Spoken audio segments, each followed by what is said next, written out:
Assalamualaikum warahmatullahi wabarakatuh dan selamat sejahtera. Hari ini anda bersama sekali lagi dengan saya iaitu Cikgu Najib untuk Matematik tahun 5 dan pada hari ini kita akan pergi kepada topik tambah masa. Mari kita bersama-sama. Baik, sebelum kita mulakan, kita akan buat sedikit ulang kaji hubung kait unit masa. Jadi, cikgu harap semua anak-anak dapat lihat peta masa di bawah ini. Kita kena tahu bahawa satu abad adalah bersamaan dengan 10 dekad. 1 dekad bersamaan dengan 10 tahun. 1 abad bersamaan dengan 100 tahun. 1 tahun 12 bulan. 1 bulan 28 ke 31 hari mengikut kepada kalender bulan yang telah cikgu nyatakan sebelum ini. Dan 1 hari bersamaan dengan 24 jam. Dan 1 jam ialah 60 minit. Jadi cikgu harap hubung kait ini dapat dihafal dengan baik oleh semua murid-murid sekalian. Baiklah, kita akan terus kepada topik kita pada hari ini iaitu penambahan masa. Untuk topik penambahan masa tahun 5 ini, kita ada 2 keadaan. Dan sebelum kita nak lakukan penambahan masa ini, kita mesti mahirlah kaedah pertukaran unit masa yang telah kita pelajari sebelum ini. Okay, untuk keadaan yang ada, yang pertama sekali, soalan biasanya akan bagi, yang pertama ialah unit yang sama dalam setiap soalan. Dan yang kedua ialah unit yang berbeza. Jadi kita cuba lihat contoh unit yang sama. Contohnya kita ada 2.5 jam tambah 0.75 jam. Dan jawapan yang diminta ialah jam. Jadi di sini kita dapat lihat ketiga-tiga unit soalan dan jawapan adalah sama. Begitu juga untuk contoh yang kedua, 1/5 abad tambah 3 1/2 abad dan jawapan pun dia minta dalam abad. Jadi ini adalah unit yang sama. Untuk unit yang berbeza, kita lihat contoh di sini. Kita ada 1/2 jam tambah 50 minit dan jawapan yang diminta dalam minit. Jadi kita ada jam, kita ada minit. Jadi inilah yang dikatakan unit yang berbeza. Begitu juga dengan soalan yang kedua, 1.6 dekad tambah 1/4 dekad. Unit yang sama dalam soalan tetapi dalam jawapan dia minta dalam tahun. Ini pun kita kategorikan sebagai unit yang berbeza.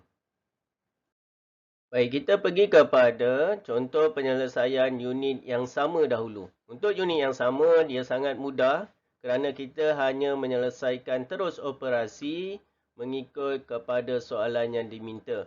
Contoh, kita lihat pada contoh A, 1/4 jam tambah 6.2 jam dan jawapan dalam jam. Jadi kita lihat unit yang sama pada soalan dan jawapan.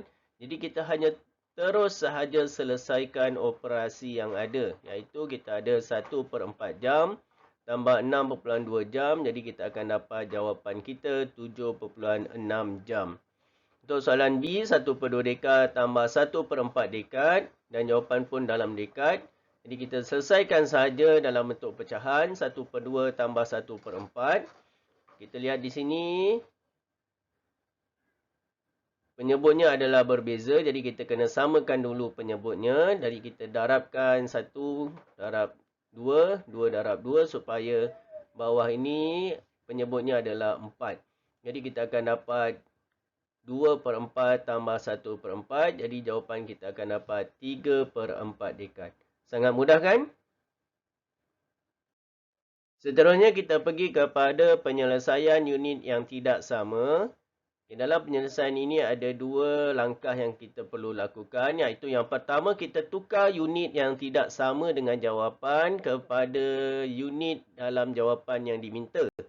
Dan kemudian baru kita selesaikan soalan tersebut. Okay, kita lihat pada contoh yang diberi. Contoh A, 1.2 jam tambah 40 minit dan jawapan kita dalam minit. Jadi kita kena ubah. Kita kena ubah 1/2 jam kepada minit. Jadi bagaimana kita nak ubah? Kita dah lakukan latihan ini pada pembelajaran kita sebelum ini. Jadi kita dapat 1/2 jam kepada minit ialah darab 60. maka 1.2 darab 60 kita akan dapat 72 minit. Dan baru kita selesaikan soalan ini. Jadi kita dapat 72 minit daripada 1.2 jam tadi ditambah dengan 40 minit, maka kita akan dapat 112 minit. Sangat mudah sebenarnya. Okey, kita lihat pada contoh B, kita ada 1/4 hari tambah 8 jam dan jawapan diminta dalam jam. Jadi apa yang perlu kita buat? Kita perlu tukarkan dahulu 1/4 hari kepada jam. Okey, jadi kita tukarkan, kita dapat 1/4 hari adalah bersamaan dengan 1 hari tambah 1/4 hari. Jadi 1 hari bersamaan dengan 24 jam. Jadi 1 kita darabkan 24 jam. Hari ini kita tukar darab 24. Hari yang ini pun kita tukar kepada darab 24. Maka kita akan dapat 1 darab 24 tambah 1/4 darab 24.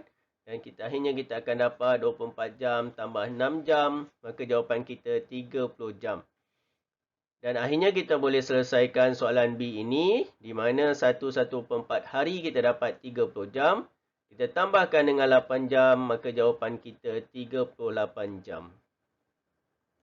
Okey, untuk pengukuhan, kita boleh lihat kepada contoh dalam buku teks yang diberi. Kita lihat pada contoh muka surat 142.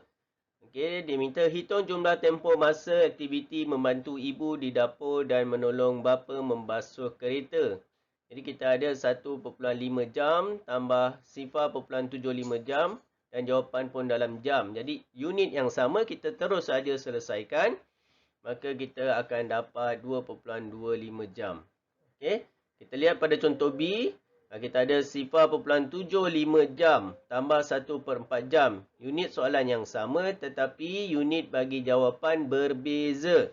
Jadi kita kena tukar dahulu unit yang ada kepada unit yang diminta oleh jawapan. Jadi kita selesaikan 0.75 jam ialah 0.75 darab 60. Di mana 1 jam bersamaan dengan 60 minit. Maka kita akan dapat 45 minit. Begitu juga 1/4 jam, kita darabkan dengan 60, maka kita selesaikan, kita akan dapat 15 minit.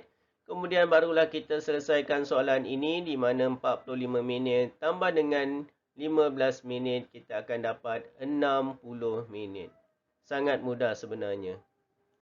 Okey, begitu juga kita boleh lihat kepada contoh buku teks muka surat 144. Mungkin untuk soalan 2, unit yang sama iaitu 3.5 hari tambah 1.5 hari dan jawapan pun dalam hari, maka kita selesaikan terus tanpa mengubah apa-apa unit. Dan kita akan dapat 5 hari. Untuk soalan yang ketiga, kita ada 4.75 hari ditambah dengan 9 hari 18 jam dan dia nak jawapan kita dalam hari dan jam. Maka apa yang perlu kita buat? Kita kena ubah dahulu 4.75 hari kepada unit hari dan jam. Okay, kaedahnya bagaimana? Kita lihat di sini. Kita ada 4.75 hari ini adalah sama dengan 4 hari tambah 0.75 hari. Dan maka kita akan dapat 4 hari ini dah tak ada masalah lah. Cuma yang 0.75 kita tukarkan kepada jam dengan 1 hari bersamaan dengan 24 jam. Maka kita darab 24 jam. Maka kita akan dapat 18 jam. Maka jawapan kita ialah 4 hari 18 jam. Okay, jadi kita dah tukar, kita selesaikan sahaja. 4 hari 18 jam tambah dengan 9 hari 18 jam. Maka kita akan dapat 13 hari 36 jam. Dan kita kena ingat 1 hari adalah 24 jam. Maka sini telah terlebih 24. Maka kita perlu tolak 24 tambah 1. Maka kita akan dapat jawapan akhir kita ialah 14 hari 12 jam. Jadi cikgu harap anak-anak semua boleh faham dan boleh buat dengan baik. Sekiranya ada apa-apa masalah boleh terus tanya kepada cikgu. Jadi untuk tugasan pada hari ini, cikgu minta untuk semua buat latihan pada muka surat 153 soalan 2 sahaja, iaitu A sehingga H. Okey, gulang anak-anak semua, semoga berjaya. Sekian, terima kasih.